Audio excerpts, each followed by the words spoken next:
for a press conference, Lord God, to talk about saving lives, Lord God. We come right now praying for the Otieno family and praying, Lord, your choicest blessings upon them at this hour. Give them greater levels of strength, Lord God, that they might know that you are still God. Lord, allow us to feel and to know the power of your presence right now, because you have never failed us yet. It's in the mighty name of Jesus we do pray. And we say amen. Amen. Thank you so much, Dr. Everyone's ready for me to live again. I'm Attorney Ben Crump, along with Attorney Mark Krudys. We have the honor of representing the family of Irvo Otieno. Present with us here today is his broken-hearted mother, Miss Caroline O'Coop. We also have his brother, Leon O'Cheen, here with us as well. And you will hear from them after Mark Krudys and I talk about the latest developments of the day in the tragic killing of Irvo. Also present with us is the Enrico NAACP leadership. We have Vice President Monica Hutchinson, and we understand President Joel Thomas will be joining us shortly. Also, we have other family members and community supporters, Esther and some others, to greet you. And after making their remarks, then we will open it up to the media for questions and answers. So let us begin with the developments of the day. And the biggest step is what Ms. Caroline said. This is the first step in getting justice for Irvo. Justice for Irvo. Justice for Irvo. Justice for Irvo. Justice for Irvo. Justice for Irvo. Justice for Irvo. Because she's not going to be alone. We're going to be in this fight with her until we get justice. It is not lost on anybody who saw that video today, Attorney Krudys, the fact that it was so unnecessary. That's what I got communicated from around America. People everywhere said they don't understand, and neither do we. I mean, Irvo was handcuffed at the wrist. He had leg irons on. He was face down. Why did they feel it was necessary to put all their weight on him, for some of the officers to put their knee on his neck? Not for 1 minute, not for 2 minutes, not for 3 minutes, not for 4 minutes, not for 5 minutes, not for 6 minutes, not for 7 minutes, not for 8 minutes, not for 9 minutes, not for 10 minutes, but over 11 minutes. It's just exhausting saying that. But can you imagine the agony that Irvo was enduring while all those seconds added up to minutes, added up to the breath being smothered out of his body? And so last Thursday when we saw the video, Attorney Krudys and Hannah and all our team, Kareem, we had read the charging documents from the Commonwealth Attorney Ann Baskerville, and as she described it, she said they smothered the life out of him. And it's one thing to hear it, it's another thing to see it with your own eyes. I mean, the people who are supposed to protect and serve take life away. And we must remember, as Caroline said when the police first came to her home and she cocooned him with a hug, she said, he's in mental distress. He's not a bad person. Because she understood and knew that when black people have mental health issues, many times they're not treated as medical issues. They're treated as criminal issues. And unfortunately, we know far too often that these mental health issues, when the police engage us, end up being death sentences. And that is what happened to Irvo Otieno. A mental health crisis should not equal a death sentence. It should not be a determining factor whether you live or you die, the status of your mental health and the color of your skin. And so America, in getting justice for Irvo, is not just holding the officers accountable, but it is creating laws to respect the legacy of a young man that was taken from this earth far too soon. To say that we don't want anybody else, we don't want any of your loved ones, we don't want anybody else in America whose family is dealing with a mental health crisis to be killed by the very people who are supposed to help them. Irvo needed a helping hand. What he got was an overdose of excessive force. And that's why we're here today standing with Caroline and Leon and saying to America, we're better than this. We're better than what we saw in that video. As Caroline said, Attorney Krudys, she said not one of the people who were standing watching intervened. I mean, when you go home tonight, do a favor for Caroline and Leon and our legal team. Set your timer on your cell phone for 11 minutes. And just stand there. Don't do anything. And just stand there and let the seconds go by. And when your alarm rings, imagine if you were face down and handcuffs with leg irons and you had people piled on top of you to where you couldn't breathe. They are trying to say, Attorney Krudys, well, he was struggling, where he was still resisting. No, he wasn't. He was trying to breathe. Yeah. If you were down there restrained and all of these people on top of you, you would be trying to breathe. Yeah. Yes. You were trying to move too, to let your lungs expand. Right. That's totally true. And so we have to give full justice to Irvo's family. And that means not just accountability, but to the governor of Virginia and the legislature. Let's have Irvo's law.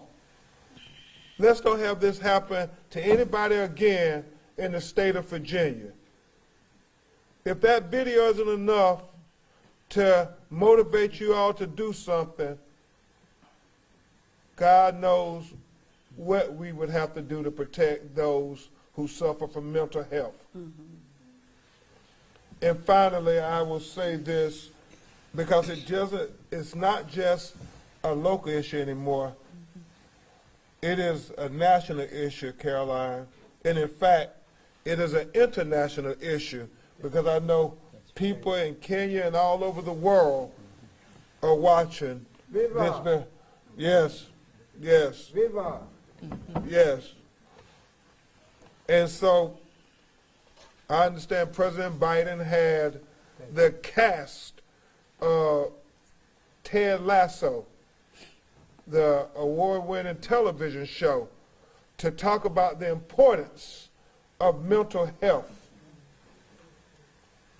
It is my fervent hope that they would engage when black people have mental health issues, that they would treat them like important medical issues too. And they won't keep treating them like criminal issues. Whether it's Pam Turner in Houston, Texas, a black woman having a mental health crisis, resulting in the police officers shooting her 3 times in the face, in the chest, in the stomach, on video. Or Gershon Freeman in Memphis, Tennessee, a couple of months ago had a mental health crisis, and he was beat to death on video. Because we have to continue to say it, they don't treat our mental health issues like medical issues. And I know we may be preaching to the choir, but as my grandmother taught me, the choir has to sing louder. Because we will get justice for Irvo. Justice for Irvo. Justice for Irvo. Justice for Irvo. Justice for Irvo. Justice for Irvo. Justice for Irvo.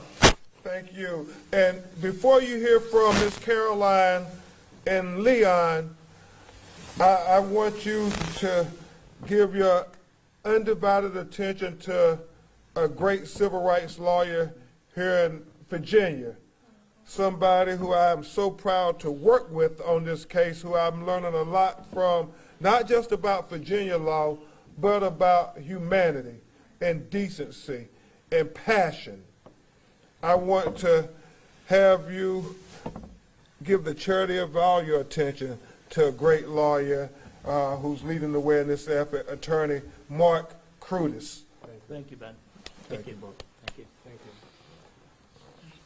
you. One of the reasons that we wanted to have this meeting today was because we're already hearing voices from the defense in connection with this matter, coming up with excuses for what occurred here. They have released statements saying that Irvo was somewhat combative, and those are their terms. And they've also made statements that he was in tremendous need of some sort of medical attention. Despite that, they piled on him 10 individuals. And just as Ben stated, it is an innate human response to want to breathe. If you look at that video, as they double down with the pressure they apply, he is, and I'm sorry to say this, he is gasping for breath. There is a right of every human being to be free to breathe. Amen. Amen, Mark. He was just trying to breathe. That's all he was trying to do. And he had his hands shackled in the front and his legs locked up. And we don't have an audio yet of this circumstance, but I've got to believe that somebody is there saying, help that man, don't push anymore. There's a congregation of nurses that are gathered around him, and nobody is intervening. Everybody has an obligation to intervene in that circumstance, to say, no, that's not right, but nobody intervened. And then when his body was lifeless and his pants were dangling on him, they didn't do anything for an appreciable period of time. There was no intervention in connection with the matter that's what they needed to do. And instead you see the deputy sheriffs walk out of the room and quietly congregate after what has been done. When you have a person in that type of situation, you've got to let them breathe. I also wanted to point out that despite the characterization of the defense, when the public saw this video, here are the responses that they said. The Washington Post said that the sheriff's deputies appeared to be in control of the situation when they dragged Otieno, as they described him, into the room. That they beat down on him. That the New York Times says that the video shows him being dragged into the room. They were pinning his arms and legs and holding his body down with their knees. He was lethargic when he came in. And yet, according to, for instance, NBC noted that 4 of the deputies weighed at least 250 pounds each, with the heaviest weighing 320 pounds. And they saw him dragging Otieno. NPR describes it as a disturbing video, which shows him being dragged, handcuffed, and a shirtless Otieno. They gradually roll up his lifeless body, is what they said. We are here because this has to stop. As I was in a court hearing in Norfolk, and I was driving here, and I heard the news media reporting that Governor Youngkin had stated his sympathy and prayers. We're in this beautiful church, and of course this family needs sympathy and prayers, but they need governmental action. Amen. This cannot continue. It cannot continue. And we ask all of you to join us in this effort of addressing the circumstance. One last thing is, in the private moments with both this family and with Ben, I wish you could be there. Ben has so much vigor for these types of cases. He is restless in his willingness to address the circumstance. Leon, in his private moments, it's just been overpowering with him. And his mother has tried so hard to get me and everybody else to understand what she is going through. And, you know, do not hold Irvo at a distance.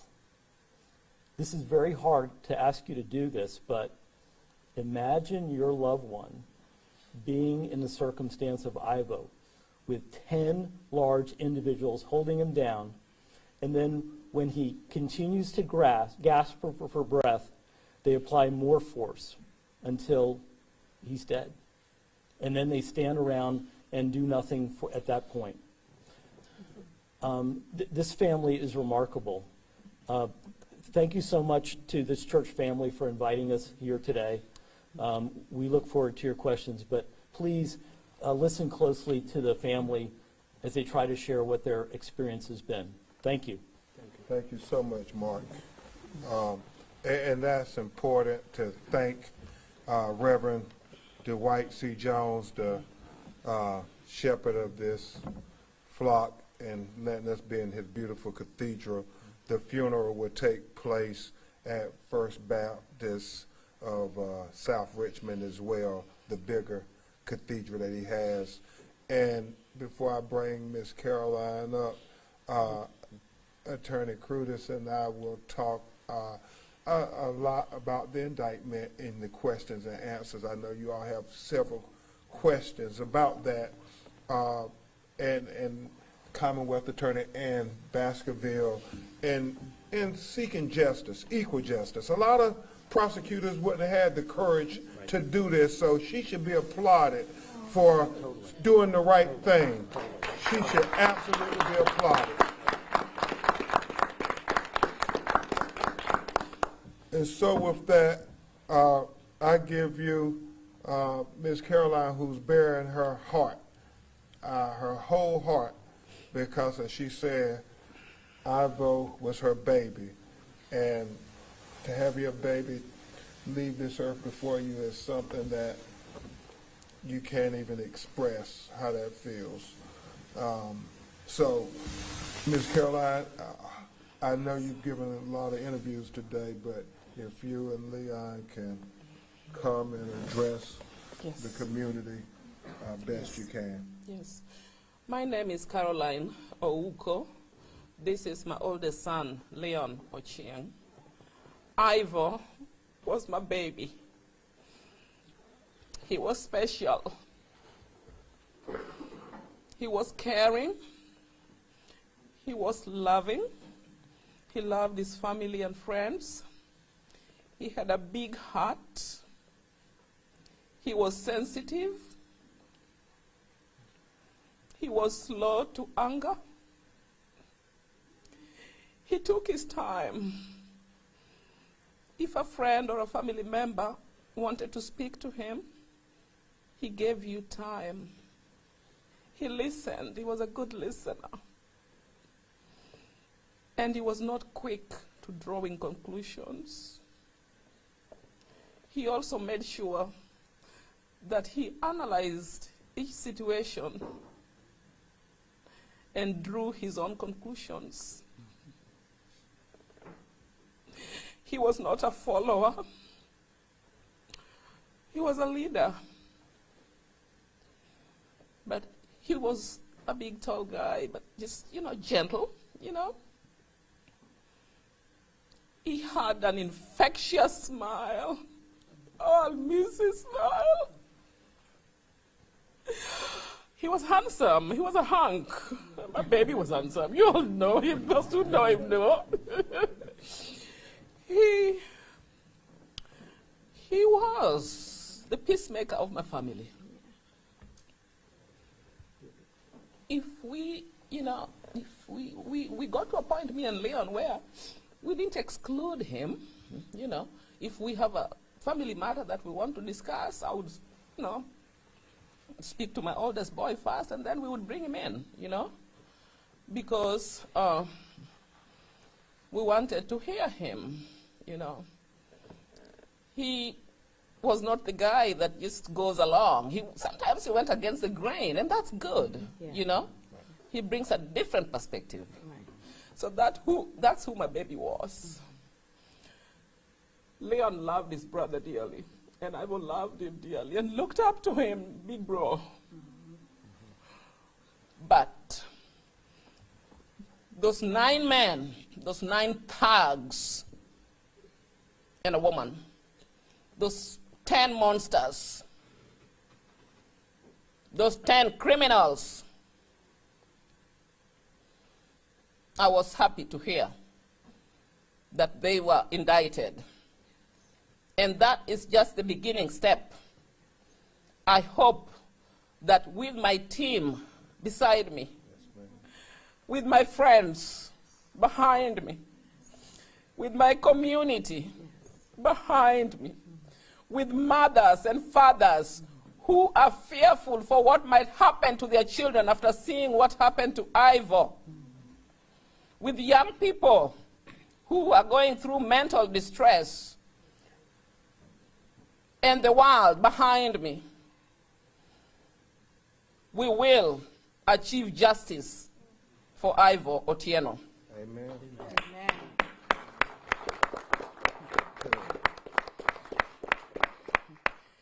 And for anyone hiding out there thinking, they've been indicted, I'm fine. If you ever did anything along the way, if you ever played a part along the way in the murder of my son, we will seek you, we will find you, and we will bring you to justice. Yes. You are not absolved just because there's an indictment. I'll let my son, Leon Otieno, speak. Speak to who your brother was. Thank you. This is a big shoe for me to fill.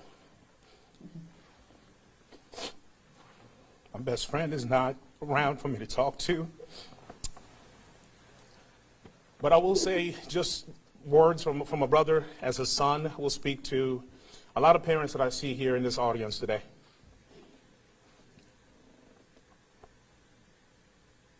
When you take your time, as Ben Crump said, to set a timer for 11 minutes, focus on your breathing. Meditate. Center your mind.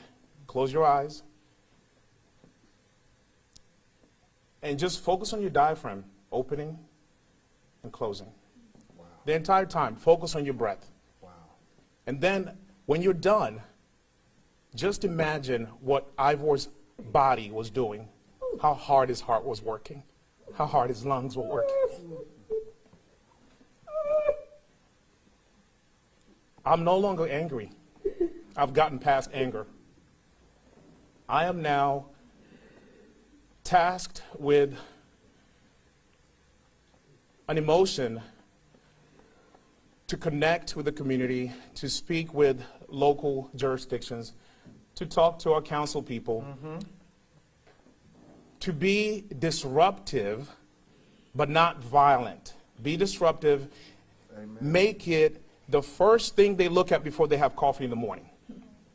Make it a point to make it a conversation at the local restaurants, at churches, because mental health is just as important as Medicare, as your prescriptions that you need to get through your day. Some days you wake up, you don't want to go to work. Yes. I understand that justice has to play its part. But don't fail us this time. We don't need another Ivor after this. Amen. I think the bus stops here. Yes. Amen. I think families deserve to wake up and love their loved ones, even though they sometimes can't love themselves because they're struggling with mental illness. Tell them, Leon. The landscape is large. It's not black. It's not white. It's not Asian. It's not Mexican. It's not just America. It's the world. So Governor Yinkin, if I pronounce your name right, our governor, what you said about our family, if you really do empathize and you feel what we feel, do something. Do something. Let your state be an example for the rest of the country and the rest of the world. And all we need to do is make this an agenda to put pressure on lawmakers to invite our communities to have families who are ambassadors for mental health. Churches are willing to work with anyone who's willing to preserve the brain, the mind. Mental health is a state of mind. And I think that if you can't articulate your emotions, if you can't peacefully sit down with yourself and say, I'm not well. If you can't do that, because no one is advocating for you. My mother advocated for my brother more than any other person could in this world. If you're not feeling well, you should trust that your local jurisdiction has something in place. Not a wolf call. Not a neighbor calling and saying that you're acting out of order. That you look like something is off with you. That they can call a safe number. There needs to be an Ivor alert. Because it stops you and makes you remember that 11 minutes that you watched, that we allowed you, his family allowed you to watch that, because we want you to feel exactly what we feel as a family. I can only say that my mother has done a good job in trying to navigate this new life that we're facing right now. She said that indictment is not, this is not the end. This is just the beginning. There's a long battle ahead for all of us. Our families, our cousins, our aunts, the community. Everyone is feeling this. So let the conversation be about a reform on mental health awareness and how we deal with it. And neighbors, you have to talk to each other more often. Listen to each other. That way you can be well equipped and ready to say the right thing and not mislead local officers to respond as if you are currently being harmed by someone. Well, thank you.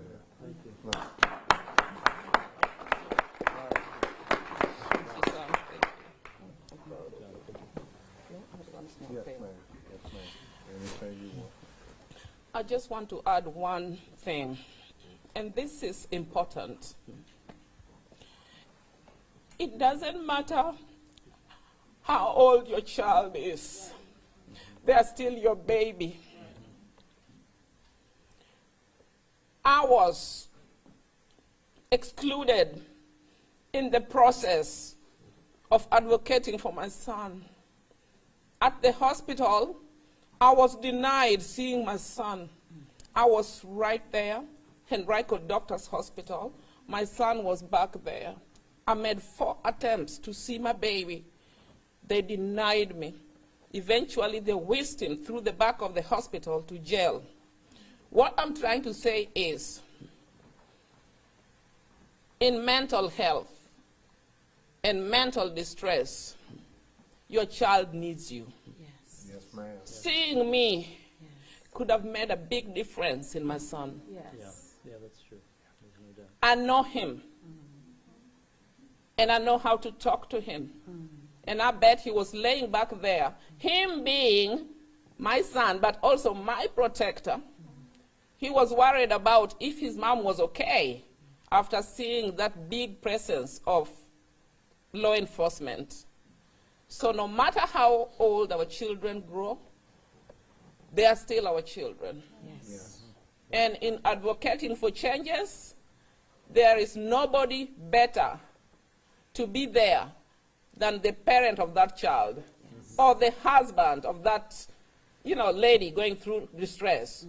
Any relatives, should be allowed to get to them and to see them and to talk to them. Thank you. Thank you. At this time, we'll hear from NAACP Vice President Monica Hutchinson.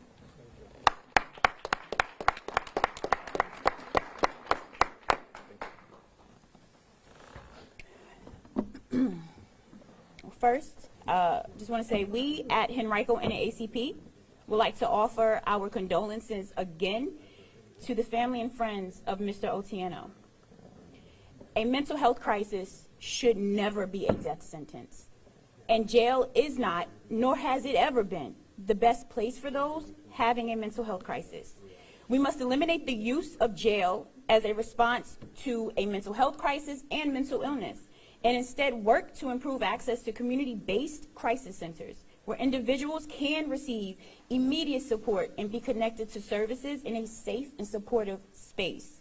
We must begin breaking down the stigma around mental health, especially in the Black community.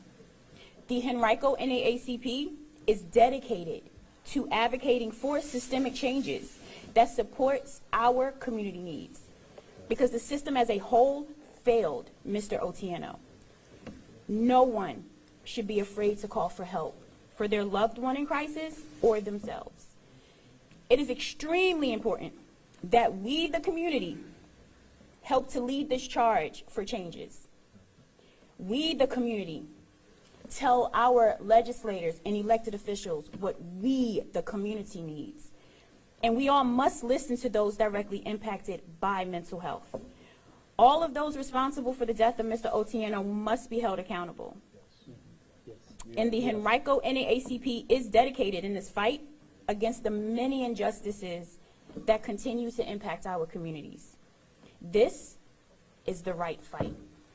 Thank you. Thank you.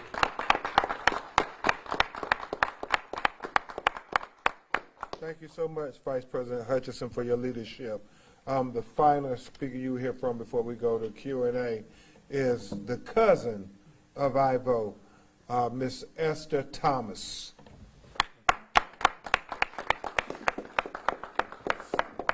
Hello, everyone.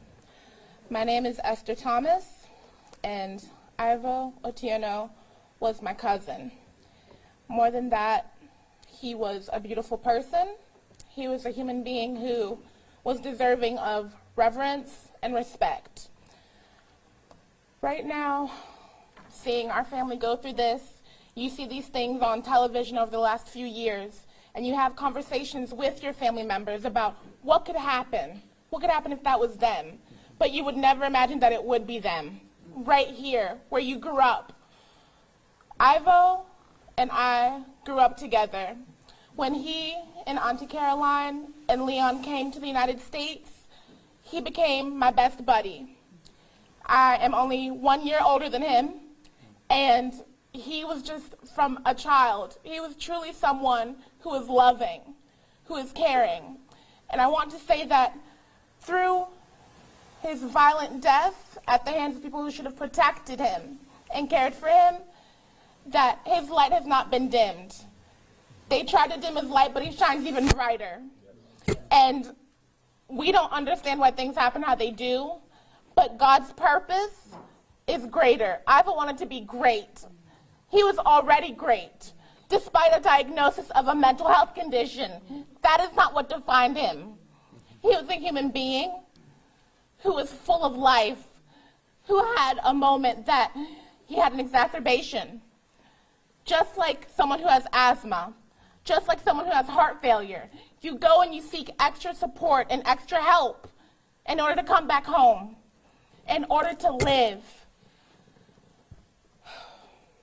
I want to say that with us growing up, I was way bigger than Ivo, but then he sprouted up and grew past me. He was so athletic. He was such a team player. He grew up playing baseball, basketball, football. He was truly someone who had respect for others, and he was part of the community in the same place where he was taken away by the people who they could see him every day, but at that moment they saw him as a threat because they decided not to listen to his advocate. And I just come right now and I want to share in recent years that Ivo really discovered his passion for music, for poetry, as an artist, and he was gifted.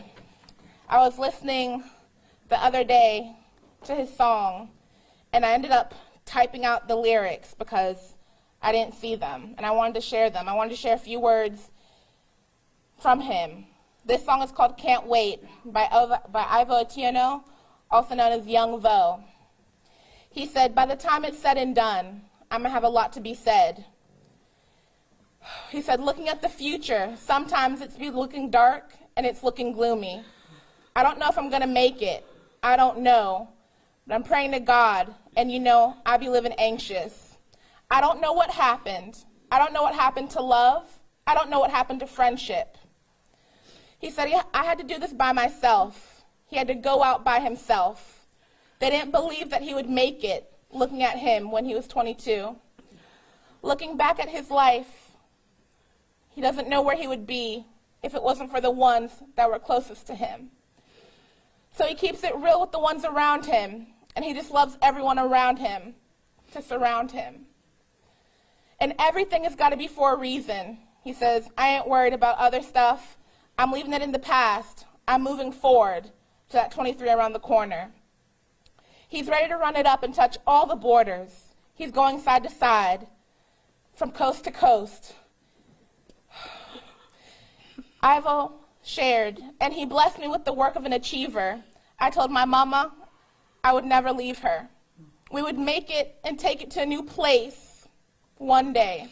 Break generational curses. I see my mama hurting, and it hurts me too. So what in the world do I look like failing? That cannot be me. I'm going to run it up, and I don't care if it gets ugly. Whew. He said, turn it up again.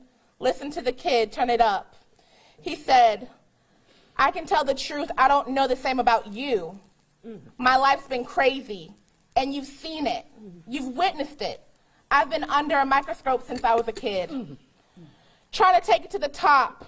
Just watch how I live, and I'm going to turn it to the top. That's just a few words from one of his songs, Can't Wait. We cannot wait any longer. We cannot wait for another loved one, for another person, I don't care if it's not your loved one, for another human being to suffer the way that he has done. So we come to you today and just say thank you to the community. We thank you, God, for the life of Ivo. And though it's not how we imagined, he is changing the world, and we continue to carry his torch. Thank you.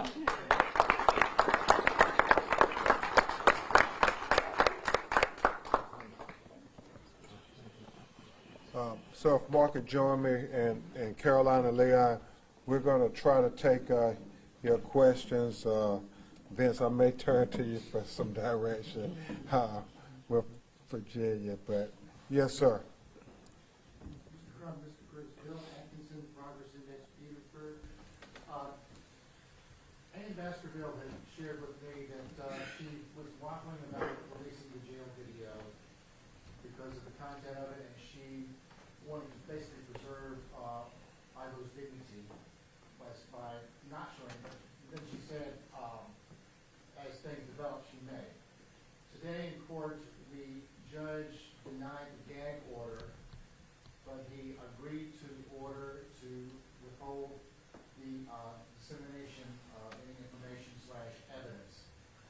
My question is there anything that you or the family could do or try to do to possibly get that jail video released? Because I know you said you wanted everything out. You want to get them? I'll let you go first. Yeah. Well, first off, we, as we stated before, we really appreciate Ann Baskerville's courage in connection with this matter. At all times, she has tried to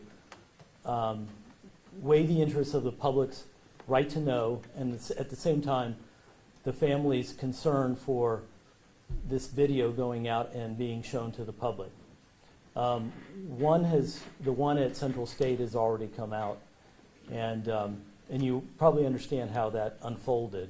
As I understand, it was in a pleading. She was just making a disclosure in connection with it, and then the press got a copy of it.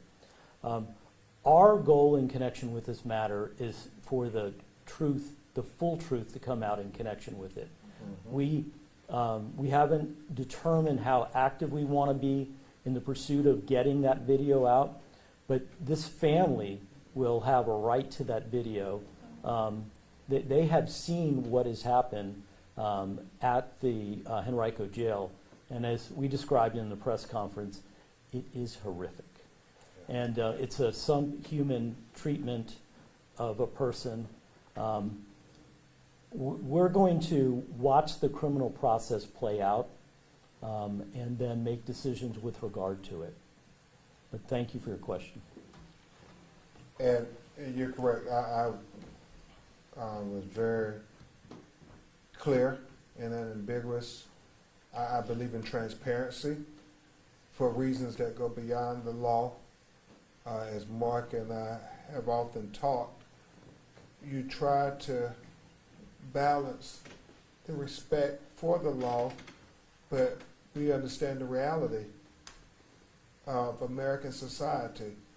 And for the black community, it always has to be about transparency over and over and over again. And I know, Irvo is without clothes in the jail cell, and those, as Mark said, is very difficult to watch. I think Ann Baskerville is trying to respect the family and Irvo's dignity, but I do believe in transparency because we have to be consistent, and when police use excessive force against us and they brutalize us, we have to say we want everybody to see it, because if they get to create the narrative, we've lived in America for hundreds of years where police have justified unjustified killings of black people, and we just had to take their word for it. Well, thank God for technology. Video, we get to see it. I never forget, Mark and Arthur Reed and Chief Dixon, you all know this. I was often asked, what's the difference between Rodney King's beating that was captured on video in 1992 and George Floyd video in 2020? And my answer was very simple. The quality of the video has gotten better, so America can see that black people were not lying when we said they brutalized us. And so that's why I still believe in transparency. And just one last point about that. Before, when Ann asked us the question about whether or not the video should be made public, we consulted the family. And it took a tremendous amount of gumption for them to come forward and basically be willing to have their son, their brother, exposed to the world. But they are doing that so that this will never occur again.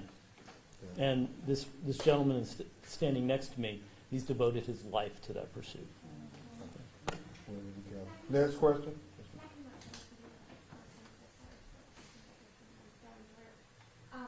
We, this afternoon, were from medical examiner that they were saying there was no initial preliminary cause of death, and I know that's different than what's been said in court. Please able to clarify that at all. Well, we stated before that there was a conversation that occurred with the medical examiner's office and Carolyn. They called her and they provided information to her. Even though that there's not a preliminary report out, there was a report to us of what occurred. Additionally, why did Irvo die after 10 officers, some of them weighing over 250 pounds, all were on his back for a period of 10 minutes? The reason for the death is inescapable. Yeah. It was excessive force. And there's no other result that one could come to. But she's already shared with the family that the force of the officers, she used the word asphyxia. And we mentioned that at the first press conference. Even though it may have not come out yet, that's what we understand. That's what makes sense. Yeah. And Mark is a good co-counsel. He's being very technical about it. Stevie Wonder can see that what killed Irvo was an overdose of excessive force. Your eyes aren't lying to you. You can see what killed this young man. Any other questions? Hey, Andrew, from the New York Times, do you have a date for the funeral, and is there anything preventing you from saying a date? Right now, we're going to talk with the family. We had had a time, but we may need to change that. We will let you all know by tomorrow for certain. Reverend Al Sharpton and maybe some other national leaders may come to the homegoing services for Irvo, and we think that's appropriate. Some of his family from Kenya. So we want to give him the dignity and the respect in his homegoing services that those officers did not give him in the last 11 minutes of his life. So we will make sure you all know that. Yes, ma'am.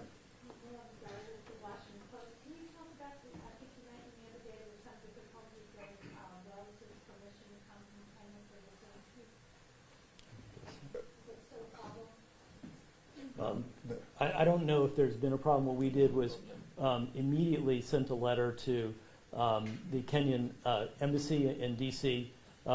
We explained the situation. We asked for their help in bringing family members over. Have you encountered any problems so far?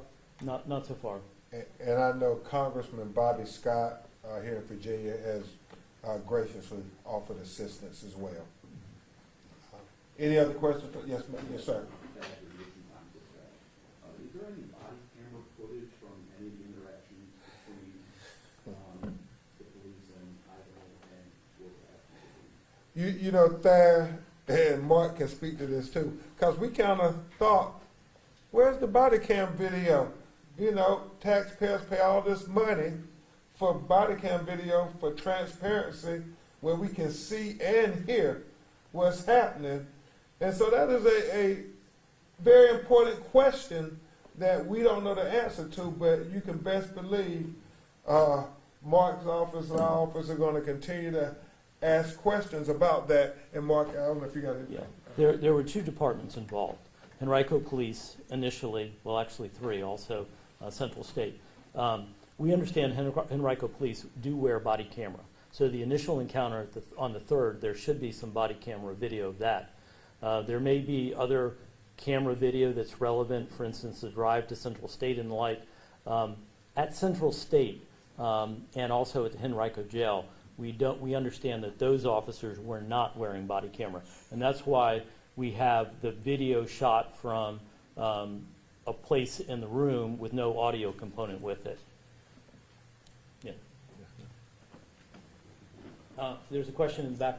Hi, Beatrice Peter from ABC News. You talked about Irvo's law being taken up on a state level. This has now become a national, international story. Have you gotten any indication from lawmakers in Washington, maybe the White House or Congress, that they're interested in taking up this case and making it more of a federal? Yeah. You want to go first, Mark? Yeah, we stated initially that just because there are two jurisdictions involved, it made total sense that DOJ would get involved. So the initial encounter occurs at their home in Henrico. It then moves to the Parham Hospital and then over to the Henrico Jail. Then they leave that jurisdiction and go over to Dinwiddie. And so you have those multiple jurisdictions involved. Also, this case implicates so many different issues. You've got mental health, you have race, and you have caring for a human being. And we think DOJ is uniquely suited for that. At the same time, we applaud the Dinwiddie community for coming together and returning an indictment in connection with this matter. I served as a federal prosecutor. That's a process that I was in many times. You provide information to members of the community, and they make a decision. It's an opportunity for the community to weigh in. And folks, the community has weighed in. Yeah. And thank you for bringing that up, Mark. That we don't want to let that moment be lost that, the grand jury, after 3 hours of deliberation, returned indictments on all 10 of the individuals, the 7 sheriff's deputies and the 3 security guards who piled on Irvo and smothered the life out of him. But you asked a question, and I think it's good that we're talking about the justice specifically for Irvo, but it's equally important that we pass laws and legislation, as we said. And I know that Congressional Black Caucus Chairman Stephen Hosford reached out, and we had a brief exchange about the George Floyd Justice and Policing Act bill, which has a component to how to deal with mental health. And so I hope that other congressional leaders will sign on to, as me and Leon now have adopted, Irvo Law and Irvo Alert. Any way we can draw attention to mental health in America. And I will say, Miss Caroline, is such a beautiful name, Irvo. It's a unique name, and it will help people remember when you say his name with reverence, as I heard one of the speakers say, reverence not only for Irvo, but hopefully reverence for our brothers and sisters who are dealing with mental health issues. And that is the hope that the highest leaders in government will do something about this. We have the capacity to do it. The only question is, will we? Okay, just a few more questions and then. Follow up to what you mentioned earlier. The FBI has confirmed for the Progress Index that they have been in contact with authorities about this case. Are you confident that the Department of Justice will get involved? And are you hearing anything, any rumors in the wind? You want to answer that? I'll let you go first. I have not yet, but I will address DOJ's involvement in matters from a position of something I had in the past. We had a case called J. Michael Mitchell. It was a case in which a young man was in the Hampton Roads Regional Jail. He was in mental distress and failed to get any type of care. He decompensated and died in that facility while there was a request outstanding to go to Eastern State Hospital. DOJ got involved in connection with that case. It was the only investigation that I know of an American jail during the Trump administration. And DOJ did bring the full authority in connection with that case. They brought in experts. They analyzed the provision of care, not just to J. Michael Mitchell, but to the entire detainee and inmate population, and saw numerous flaws. We want that same type of systemic approach in this case. We are getting emails from people with regard to connections to the circumstances, connections to the place, all describing concerns that they have. And so we hope that DOJ gets involved. We need their resources in connection with this. Yeah. And I echo what Mark said, and that's the great thing about having a great team. We're approaching it from the technical aspects and the precedent that has been set here in Virginia, but also we're looking at it from a national perspective and what this Department of Justice has done under President Biden. And I have been surprised at times by the Merrick Garland Department of Justice, because, you know, I've been a lawyer for 25 years, Vince, but I've been black all my life. And many times, Mark, in the past administrations, you would see just heinous acts of brutality by police. And a lot of times, the Department of Justice would not act. But the Civil Rights Division under Kristen Clark, she has came and they brought charges on the federal level for the officers who killed George Floyd. They brought charges against the lynch mob who killed Ahmaud Arbery in Brunswick, Georgia. They brought charges against the officers who killed Breonna Taylor. That trial is yet to come, and the matter is not concluded yet. But based on that precedent, Mark, and those things that you said, I feel fairly confident that Kristen Clark will open an investigation into this matter. How could you not when you look at the video? I mean, we're not asking for anything extra. You know, we asked them for kind of what my personal hero, Thurgood Marshall, used to say, what do black people want? We want the same thing white people want in America. We want simple justice. Nothing more or nothing less. There was a last question back there. John Hood with NBC 12. Okay. With the 10 indictments today, Can't hear you. With the 10 indictments today, can you explain what happens next in the courts for people who may not know, and what a time frame may look like for the family? I would defer to the former prosecutor. Thank you. The process going forward is that Ann Baskerville's office is currently going to be providing the discovery that they have in connection with the matter. There's a motions practice, and then there will be a jury trial.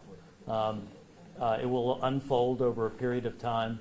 I'm not sure if there's any more specific thing that I could address with regard to your question. Go ahead. But we could also follow up afterwards. Was there another question? Last question. Hi, I'm Kate Wise with Race Capital, WRIR, Independent Radio. And my first question was going to be about just the piece with Central State and the incident reports. And if you all have looked at how many black men come in and do not come out. I'm a former clinical social worker, very familiar with that facility. But you kind of answered that you will continue to look into what's going on, pieces involved. The second question is, unfortunately, this is a story you've heard before. Virginia General Assembly had forth before them the Marcus Alert in 2021, and it was passed. It started out as a pilot, and Henrico was not one of those counties that had that implemented. So I wondered if there was a comment to say if that would have been implemented, possibly this could have been a different result. And just any other comment about this repeating this process in Virginia, already seeing this type of bill just 2 years ago? You know, one thing that's acutely, if I may, one thing that's acutely clear when you see the video, if you've all seen it, is that many people push and push hard, and other people stand at a distance, almost like because Irvo had mental illness, was in mental distress at the time, that he was unapproachable, that they couldn't reach out to him.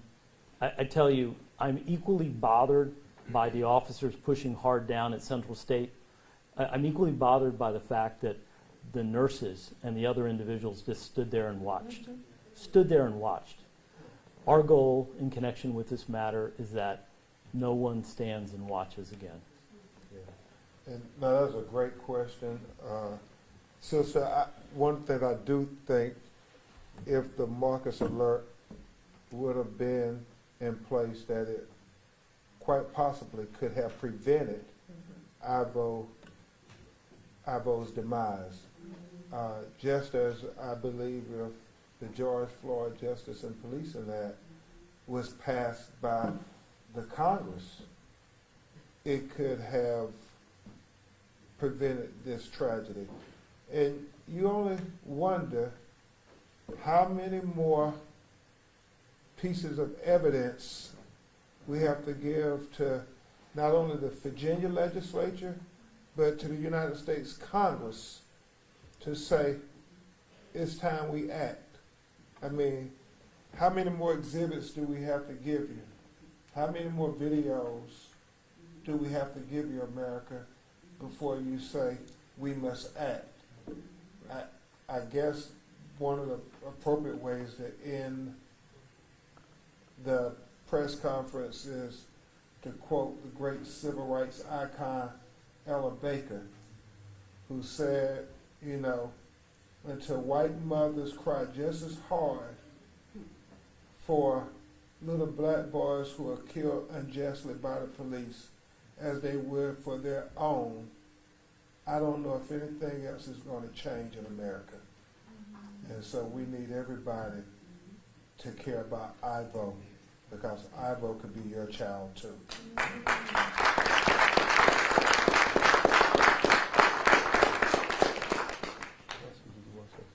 Okay. Esther wanted to say something briefly, and then we're going to... I just want to share one more thing to the medical staff, the team at Henrico Hospital, Central State Hospital, working in medical facilities. I am a healthcare provider. I work with people who battle all sorts of diagnoses, including mental illness. I've had people spit at me, attempt to hit me, kick me, come at you when you're holding the door. But in each of those instances, I know people who are on my side because we're on our patient's side to protect a patient, to protect their dignity and their life. So to all of you who just stood by, I hope that you do better. You can be better. You took an oath as a nurse to protect life and to save. So for Irvo, we will continue to fight, and we will touch other people's lives, hopefully through this situation. Okay. Yeah. And the Vice President of NAACP will get the last word. So I just wanted to address the question that was asked about Henrico not taking up Marcus Alert. And I just want to add that we have been fighting for many things from the NAACP. And here in Henrico County, a lot of people thought that a tragedy like this, a death like this, could never occur in Henrico County, right? And so I just want to remind everybody that the balance of power in Henrico County right now as it stands is still with those who will not fund mental health adequately in this county. The balance of power in Henrico County currently lies with those who will not implement Marcus Alert. And for Henrico County, this year, we have the opportunity to change that balance of power because all 5 are on the ballot.